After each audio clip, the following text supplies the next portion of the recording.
네, 안녕하세요. 이 말이 씨가 된다고 이 친강이 그게 그 중국 안에서의 여러 가지 그 정치 투쟁 때문에 그 아마 그 많이 몰리는 것 같다 이런 얘기를 드렸는데 바로 또 그런 이유로 면직이 된 것 같고요.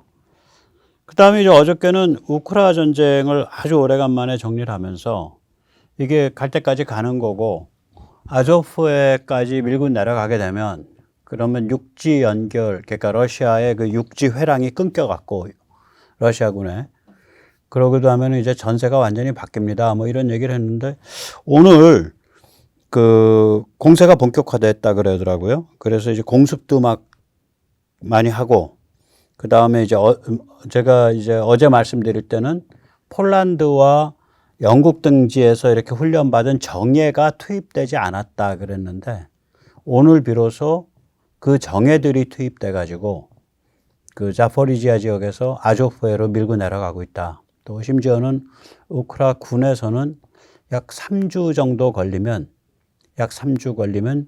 이 그 아조프해 해안까지 도달할 것 같다. 뭐 이제 마리우폴이나 말리토폴 이런 데에 도달하는 거였죠. 이 좀 참 손에 땀을 줍니다. 네, 여름쯤에 좀 반격에서 그 좀 성과가 나올 것 같다라는 얘기가 그 전부터 돌았는데 그렇게 가네요. 그래서 오늘 그 주제를 다루기 전에 또 정말 요새 다루고 싶은 얘기들이 너무너무 많아졌어요. 이 오스트레일리아에서 그 AS-21 그 장갑차 129대를 수주를 한 걸로 이렇게 생각이 됩니다. 한 2조 정도 되는데 이 돈도 돈이고 뭐 수주도 수주지만 그 이게 뭘 뜻하냐면은 이 한국이 까딱하다가 이게 세계 기갑 시장을 평정하겠다. 기갑이라 그러면 이제 대표적으로 그러니까 전차 K2가 저희가 굉장히 막강하죠. 그 다음에 이 중장갑차 그러니까 IBF라고 보통 얘기하죠. 그 AS-21 같은 거. 그 다음에 경장갑차라 차륜형 장갑차죠. 우리가 괜찮거든요. K808 워낙 가성비가 좋아요. 그리고 MLRS 같은 이제 다연장포 이런 것들이 이제 기갑 내지 그 육군의 이제 그 중화기들인데 여기서 완전히 기세가 오른 거죠. 저렇게 되면은 이게 독일이 그쪽에서 원래 강세였는데 이 기갑 쪽에서는 이 독일이 주저앉는 수가 있습니다. 그 과정에서 이제 제가 조금 나중에 다시 언젠가 한번 말씀드리겠는데 AS-21이 왜 미국에서 떨어진지 알겠더라고요. 미국이 세 개를 이제 가지고 1차 심사를 했거든요. 그렇게 해서 제일 먼저 탈락시킨 게 AS-21이에요. 그래서 두 개 남은 게 미국 원래 이 기갑 쪽을 하는 제너럴 다이내믹. 그 다음에 의외로 요번에 호주에서 미끄러진 독일의 라인메탈이 남았습니다. 왜 그런가 이렇게 이걸 보니까 알겠더라고요. AS-21이 올라가게 되면 제너럴 다이내믹이 위협을 느껴요. 미국은 어차피 이 정도 기갑이면 이게 뭐 한두 대도 아니고 뭐 미국 회사를 키워줘야 되거든요. 근데 제너럴 다이내믹이 이게 전통적으로 미국에서 기갑을 하던 회사란 말이죠. 그러니까 그러니까 이제 그 노르웨이 꼴 안 날려고 노르웨이가 K2를 적당히 둘러리 세우려고 그랬다가 당했잖아요. 그래서 뭐 개망신한 게 돼버렸죠. 노르웨이 꼴 안 날려고 가장 강력한 상대를 1차에서 떨어뜨려 버리는 거죠. 그 얘기는 거꾸로 뭐냐면은 장기적으로 이거 미국은 자기 회사, 자기 나라 회사를 어차피 키울 수밖에 없으니까 또 천조국이니까 미국 쪽 하나 있고 그리고 나서는 최강세가 결국은 기갑이 한국산으로 정리되는 거 아니냐 이런 생각이 듭니다. 그것이 이번에 호주 이 AS-21이 됐다 그런다면 그 호주에서 AS-21이 된 그 의미가 아닌가 그렇게 생각이 됩니다. 자, 그럼 이제부터 오늘 말씀을 좀 여쭈도록 하겠습니다. 네, 오늘은 이제 이 휴전협정이 맺어진 지 이제 70주년 되는 날이죠. 7월 27일. 그런데 이제 굉장히 재밌는 현상이 있어요. 미국 언론에서 이게 70주년이 돼서 그런지 전혀 입장이 다른 휴전에 관한 전혀 입장이 다른 두 개를 미국에서 가장 영향력 있는 두 개의 그 신문이 냈습니다. 어피니언, 그러니까 이제 기고로, 네, 이제 그 기고자로 해서, 외부 기고로 해서. 그래서 그거를 좀 살펴보고요. 그래서 이렇게 미국 언론이 조명하기 시작을 한다면은 그 결과가 뭐겠냐. 이게 그전에는 미국 언론이 잘 조명 안 하던 문제거든요. 이 휴전 체제, 그 다음에 그 종전으로 가야 되냐 말아야 되냐, 그 다음에 미국 국내에서 어떤 사람들이 종전을 주장하냐, 이런 것들이 그전에는 조명이 안 됐었어요, 미국 언론에서. 그리고 이제 오늘 두 번째 꼭 그 이야기는 뭐냐면은 결국 종전 주장은 개족보다. 근데 제가 개족보라고 하는 게 무슨 괜히 욕을 하려는 게 아니라 진짜 족보가 꼬여 있어요. 그 주장 자체가. 그런데 이제 모든 족보가 그렇듯이 시조가 있죠. 시조는 문재인입니다. 그리고 지금 이제 이걸 가지고 제일 요란하게 날뛰고 있는 건 코메리칸들입니다. 저는 미국 교포 무서워 죽겠어요. 예, 미국 교포 지금 시청자님들 이 코메리칸 좀 정리해 주세요. 이 종중, 종북, 친중, 친북 성향의 코메리칸들, 무섭습니다. 그런데 이제 이 종전, 휴전 이런 문제는 이게 굉장히 심각한 군사지정학적 진실을 담고 있는데, 이 문제가 뭐냐면 국내에서 이 이야기를 이렇게 막 그 진실을 까발려서 떠드는 사람이 너무 없는 거예요. 그래서 마키아벨리가 아쉬운 거죠. 마키아벨리가 그런 사람이거든요. 그 다음에 네 번째 포인트는 뭐냐면 우리가 6.25를 거치면서 이룩한 이 한미동맹이 세계에서 굉장히 유니크한 진짜 동맹이에요. 그거를 다시 한번 좀 조명을 해보고요. 그게 지금 어떻게 진화되고 있나 잠깐 살펴보고, 그리고 이제 결론으로 이 대한민국이 6.25에서 시작된 거거든요. 왜 그러냐면 자유공화국의 국민이 6.25에 의해서 6.25를 통해서 단련됐기 때문에. 그런데 이 자유공화국은 결국은 북한 자유화에 의해서 완성되겠죠. 그걸 결론으로 말씀드리고자 합니다. 자, 그러면 여기서 잠시 세뇌 탈출 자유구독료 부탁 말씀 올립니다. 아시다시피 세뇌 탈출은 광고가 잘 붙지 않습니다. 전학계나 중국 패기, 밤낮으로 중국 패기 이러니까 광고가 잘 붙지 않고 붙더라도 한 2, 3주 지나서 붙는 그런 경향도 있고 그렇습니다.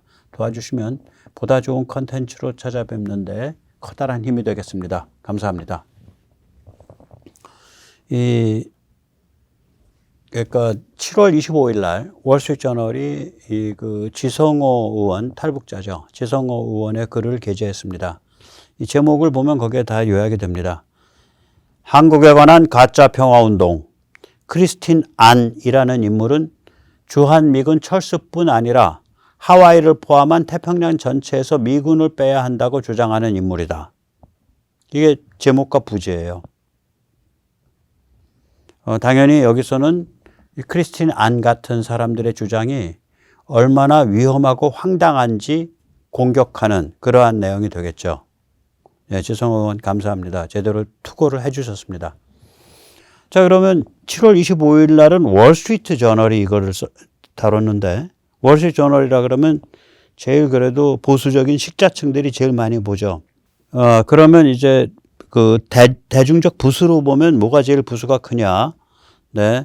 USA 투데이죠. 이건 그 전날인 7월 24일 날 이 문제의 크리스틴 안의 기고문을 실었어요. 이 제목, 부제목을 고스란히 번역을 하면 이렇습니다. 휴전 상태가 70년 됐다. 이제 미국 역사상 가장 긴 전쟁을 끝낼 때가 됐다. 1953년 7월 27일에 체결된 휴전 협정을 평화 조약으로 바꾸면 한반도에서 또다시 전쟁이 벌어지는 것을 막을 수 있다. 북한 핵 개발 프로그램에 관해 보다 원활한 협상을 위한 신뢰를 구축할 수도 있다. 이런 개소리를 한 거예요. 자, 그러면 이게 이제 크리스틴 안이라는 인물이 어떤 인물인지 잠깐만, 크리스틴 안은 이제 이런 쪽 활동을 엄청나게 잘 하는 사람이고요. 지금 사진보단 연세가 좀 드셨고요. 스스로 자살골을 넣는 중입니다. 왜 그러냐면 지금 미국 상황이 좌빨 리버럴 해체주의가 지배하는 상황이 아니잖아요. 지금 미국 상황이 특히 군사 지정학 구도에 있어서는 완전히 중국 사랑을 극복을 하고 가치 지향 글로벌리즘으로 나가고 있는 상황이거든요. 그러면은 이제 이런 상황에서 우리는 이런 주장하는 사람들이에요. 이것을 위해서 활동합니다. 이런 소리를 막 이렇게 까발려서 이게 USA 투데이에 나고, 그 다음에 그것과 전혀 다른, 다른 입장을 가진 그런 지성호 의원 같은 사람의 글이 월스트리트저널에 실리게 되면 이 문제가 미국 안에서 공론화된다고요. 이 사람들 무슨 주장이야? 왜 이런 주장하고 있지? 참고로 저는 항상 궁금했어요. 이 미국 안에 이 코메리칸들 굉장히 위험하거든요. 이 종중 종북 성향 사람들. 제가 80년대 초에 잠깐 미국에서 공부하고 있었을 때 그때 광주에서 건너온 YMO 씨가 지금 이제 숨을 거뒀죠. 돌아다니면서 유학생들을 모아놓고 김정일 찬양 그 세미나를 했어요. 누가 저보고 가자 그러길래 내가 거길 왜 가냐. 나 그 사람 싫어한다. 그래서 저는 안 갔었는데, 그러니까 그게 벌써 40년 전이에요. 네. 뿌리를 많이 박았죠, 이제는. 엄청 박았습니다. 뿌리를 많이 박아서, 저는 그때부터, 여기가 좀 위험한 데가 많구나, 라고 느끼고 있었어요. 근데, 뭐, 예를 들어서 미국 쪽에 USA 맘카페인가 그게 아주 지독했었죠. 그 게시판이. 엄청나요. 예, 그리고 이제 그런 거에 이제 그 힘을 받아가지고 뉴저지에서는 그 황당한 인간이 연방 하원의원 됐잖아. 앤디 킴 같은 인간이. 또 그렇게 설치니까 이 한인들이 있는 지역에 민주당 의원들이 이 친북 성향을 띠게 돼요. 표 몇 표 더 먹으려고. 아주 복잡합니다, 이 상황이. 거기에다가 문재인 때는 국가에서 하는 관변, 해외 동포 조직이 있죠. 그러니까 민주평통. 예, 그거 지금 정상화 시키느라고 사무총장 하고 있는 석동현 변호사 지금 똥오줌을 못 가릴 정도로 고생하고 있습니다. 예. 민주평통이 완전히 굉장히 색깔이 진한 친북 성향 사람들로 그냥 쫙 판이 깔려갖고 더 심해졌고. 그래서 제가 항상 궁금했던 게 뭐냐면, 저걸 왜 CIA나 FBI나 이런 정보기관이 단속을 안 하지? 저게 미국의 국익에 안 맞는데, 제가 보면 여러 가지 이유가 있는데, 그 중에 하나는 아마도, 미국 쪽에서 북한에 대한 정보를 빼내고 북한과 선을 대기 위한 이중 간첩 같이 쓴 경우도 있을 거예요. 그래서 전 크리스티안 안씨도 그런 거래가 있지 않기를 바랍니다. 또 있지 않다고 믿습니다. 예. 하려면 화끈하게 한쪽에서 하는 거지 두 길 보게 하는 건 좀 그렇잖아요. 예. 어쨌거나 그러니까 굉장히 복잡한 판인 거예요, 이 판이. 왜냐면 미국 정보기관의 입장에선 그건 코메리칸들 몇 명이 친북, 종북 떠들어봐야 미국의 대세에는 결국은 상관이 없고, 또 그렇게 떠드는 사람이 있어야 그래도 북한에 끈도 되고 북한 정보도 수집하니까 이러고서 방치해 둘 수가 있었어요. 그런데 저 음지에 있던 저 흐름이 USA 투데이나 월스트리트저널 같은 데에서 튀어나와서 조명받게 되고, 그게 요즘 미국과 같이 말하자면 가치지향 글로벌리즘으로 전체의 세계 구도가 이렇게 딱 잡히고 북한, 중국 이러면은 그냥 경계심이 팍 올라가는 상황이면은 저 미국이 조만간에 손 보죠. 손 봅니다. 저거 법으로 걸면은 꽤 심하게 걸릴 수 있는 사람들이 있어요. 저거 국가반역 같이. 특히 북한과 왔다 갔다 한 거는. 근데 이 코메리칸들이 움직이는 걸 보면 친중인데 겉으로 내세우는 건 친북을 내세워요. 우리 민족끼리 같은 걸. 그러니까 갱꼬로 더 걸리지. 차라리 중국이랑만 왔다 갔다 했으면 덜 걸리는데. 그래서 오늘 그 얘기입니다. 네. 여기서 이제 삼천포로 잠깐 한국 언론의 작태를 좀 보죠. 미국은 그렇다 쳐도 한국 언론은 이제까지 미국 안의 친중, 친북, 코메리칸을 이슈화해서 다룬 적이 없어요. 집중 취재한 적이 없어요. USA 맘카페 이런 거 다룬 적 없죠. 이게 얼마나 깊게 망가져 있는지 한국 언론에서 조명한 적이 없죠. 심지어 지금 이 시점에서 휴전 70주년이라 그래가지고 지금 워싱턴과 서울과 이런 데서 난리를 부리고 있는데, 이 사람들 딴에는 진짜 동이 뿌직뿌직 나올 정도로 용을 쓰고 있어요. 막판에 몰려가지고. 그럼 언론이 다뤄야 될 거 아니야. 지성호가 이런 거를 월스트리트저널에 실었다. 이것은 그 전날 USA 투데이에 실린 그 친북 성향의 운동가. 저 사람이 그 위민 어크로스 DMZ, 그러니까 DMZ 건너서 왔다 갔다 하겠다고 설쳤던 그 코메리칸들 이끈 사람이에요. 크리스티나 아니에요. 아주 유명한 사람입니다. 그런데 이런 사람들이 이 미국 안에서 지금 디글디글하고 몇 년 전부터 문재인 정부부터 이게 완전히 그 뒤에다가 로켓 달고서 지금 설쳐왔다. 그리고 민주평통 안에서 지금 이 사람들 정리하느라고 지금 아주 개고생을 하고 있다. 뭐 윤석열 정부가 뭐 이런 얘기를 좀 다뤄줘야 될 거 아니야? 안 다뤄. 안 다뤄요. 그것도 또 희한한 일이야. 하여간에 우리나라 참, 네, 그렇습니다. 자, 그래서 이런 종전을 주장하는 이게 개족보다 시조가 일단 문재인입니다. 모든 혈통에는 시조가 있죠. 개족보도 역시 마찬가지입니다. 김정은, 문재인이 2018년 판문점 선언을 했죠. 그 판문점 선언의 핵심은 결국은 종전 선언입니다. 그리고 한반도 비핵화 선언이에요. 그러면 야, 시조를 왜 문재인 하나만 꼽아? 김정은도 시조잖아. 이렇게 말씀할 수 있겠죠. 아닙니다. 이 종전선언 이렇게 딱 걸리면 이거는 김정은은 피해자예요. 내다봐야 당한 거예요. 자기 발등 자기가 찍는 주장이에요. 왜 그러냐면 종전이 되면 김일성 영생교가 설 자리가 없어져요. 이거 나중에 조금 이따 다시 다룰 텐데. 종전이 되면 북한이 정상국가 대접을 받게 되거든요.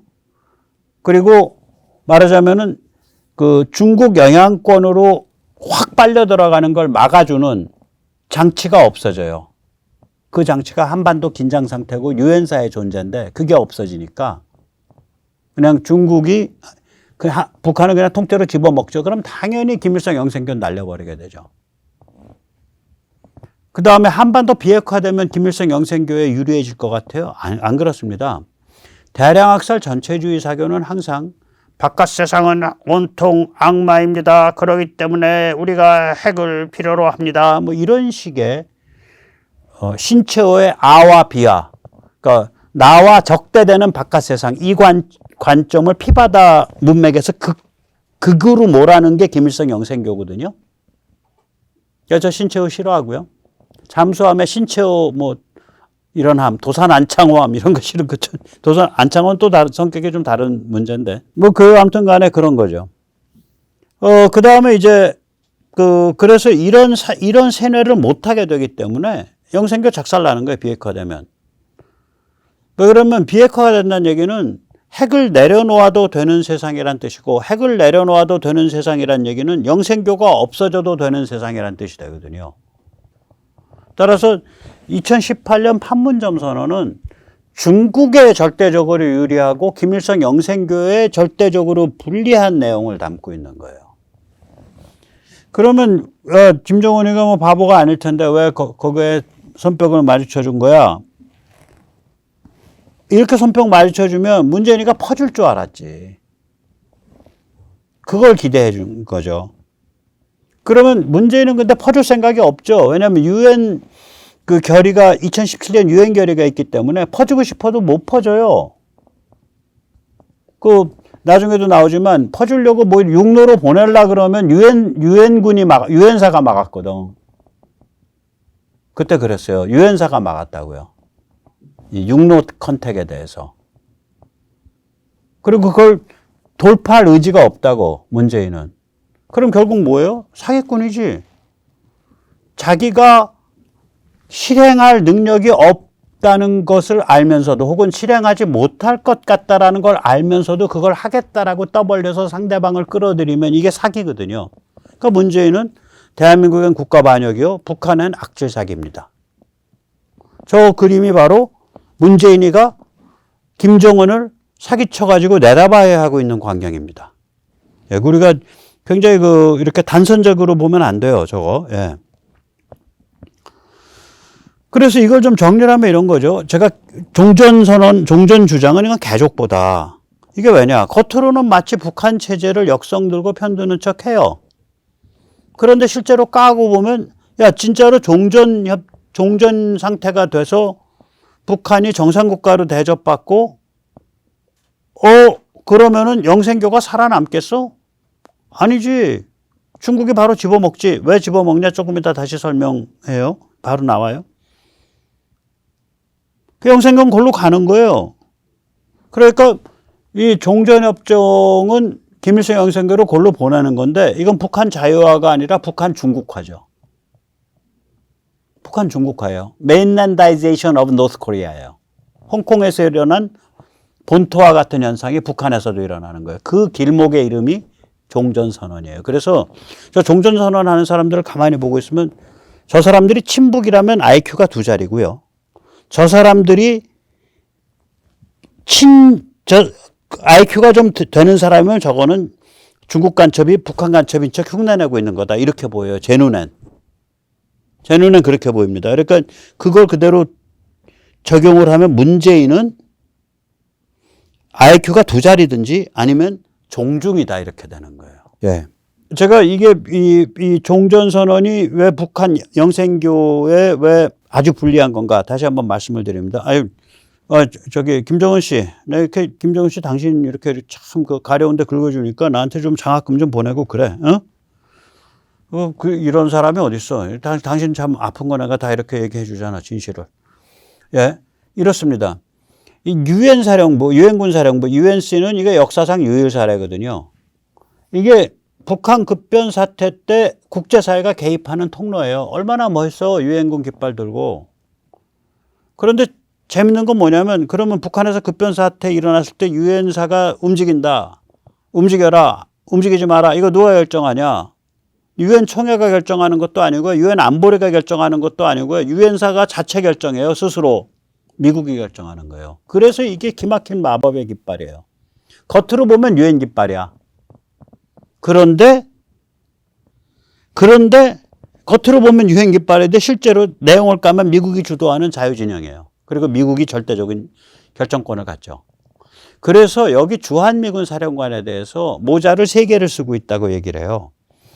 그러니까 미군으로서의 모자, 한미연합사 사령관으로서의 모자, 유엔군 사령관으로서의 모자를 3개를 쓰고 있다고. 아이덴티티가 3벌 아이덴티티예요. 자, 그러니까 무슨 얘기냐? 중국 입장에서 보세요. 유엔사가 존재를 하면 북한을 먹기 위한 급변 사태를 못 일으켜. 유엔사가 존재를 하게 되면, 즉 이게 휴전 상태면은 북한에서 급변 사태가 일어나면 유엔사가 개입할 수 있어요. 그런데 이게 종전 상태가 되고 종전이 되면 유엔사가 없어지거든요. 유엔사라는 건 전쟁이기 때문에 존재하는 거거든. 그러니까 종전이 돼서 유엔사가 없어지면 중국이 북한에서 급변 사태 일으켜 놓고 그 다음에 뭐 이게 그 열혈 중국 공산당원인데 조선말 잘하는 사람들, 그 진짜 혈통상 조선족이든지 아니면 조선어 공부를 열심히 하는 사람들 그냥 강 건너 들어와서 안에서 다 작업해 버리면 끝나는 거예요. 설거지하면 끝나는 거야. 다시 말하자면 북한 체제, 김일성 영생교는 자유세계가 하시라도 개입할 수 있다라는 그 가능성과 중국이 하시라도 개입할 수 있다라는 그 가능성, 이 2개의 가능성이 팽팽히 맞서고 있는 그 긴장 위에서 존재하는 거예요. 김일성 영생교 체제가. 그런데 한쪽으로 없애버리면, 즉 자유세계의 개입 가능성을 없애버리면 중국이 냉큼 들어오죠. 자유세계의 개입 가능성을 보장해주는 그 장치가 바로 유엔사고, 유엔사는 휴전 상태니까 존재하는 거예요. 그러니까 이게 겉으로는 북한 김일성 영생교 섬기는 척 하는데 실제로는 김일성 영생교 죽여가지고 완전히 중국 식민지로 내보내는 그런 길이거든. 그러니까 계속 겉의 표방과 실제 의도가 다르지. 그러면 이걸 몰라서 김정은이가 박수 쳐준 게 아니라 이거 박수 쳐주는 척 하면 뭐 좀 많이 줄까 봐. 내다봐야 당한 거죠. 사기 당한 거죠. 그러니까 나중에 가서 이 삶은 소대가리라고 부르는 거예요. 그 다음에 이제 2번째 이유가 뭐냐면